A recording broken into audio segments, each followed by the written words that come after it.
Okay, my name is Alok.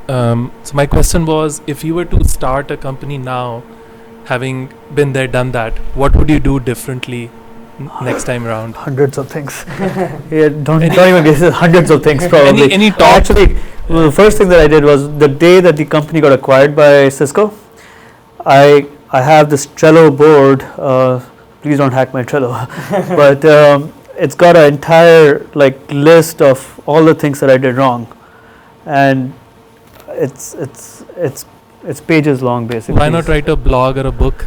Probably one day if I get the time, but I did way more wrong things than the right things. Probably the only thing I did right was stick to the vision, but pretty much everything else was wrong.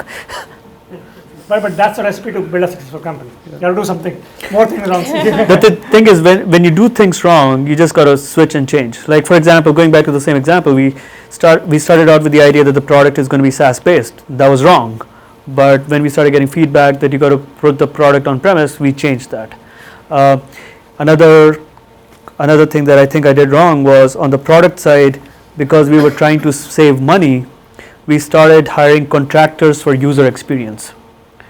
And it made us actually over time spend more money on user experience, because every time we spent money on UX, it was not good enough. So eventually we hired a full-time UX team. So in the future, if I were to start a company, I would actually get user experience day one. So simple things like that. It's a ton. So for me, I think the hardest part as a first-time entrepreneur, I think second time it must be easier, is firing someone. And we made a lot of mistakes. A bad advisor, a bad customer, bad employee, but it took us really long to fire them. And first time you actually don't know that you can fire your advisor and you can fire your customer, right? You just feel that, oh, they're giving us money, can we just fire them, right? But if they don't fit into the profile which you want, if you don't see growing with them, and when I say growing, it's not always revenue, right? It's always that cultural fit, that connection that you have to feel with your customer, that you are happy serving them. So we actually fired one of our clients, one of the biggest one last year, in US only, and globally we are still working with them. But it just, it takes time. And I think if the second time I am doing that, I can see that, oh, something bad happened when last time I did that. I think it'll be just faster. I think I'll make those decisions a little faster.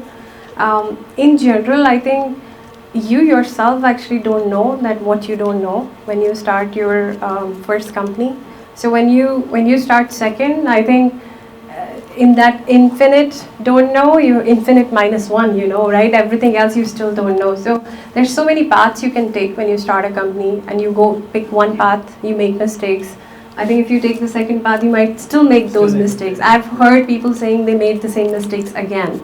And it's just because they're looking back. But when they were making those decisions, they made sense at that point in time. So it happens. I think we'll keep repeating. We'll keep making mistakes.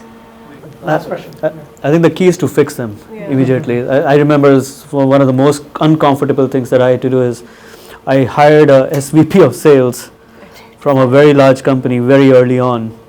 And I was like, why did I do that? And unfortunately, because of that, we had to end that relationship, and it took me 2 weeks to do that. So I didn't live with the problem. And then the important thing was, again, the same person, Jeff Epstein. He sat down with me and said, "What went wrong? Think through it." So I think that's really important to do.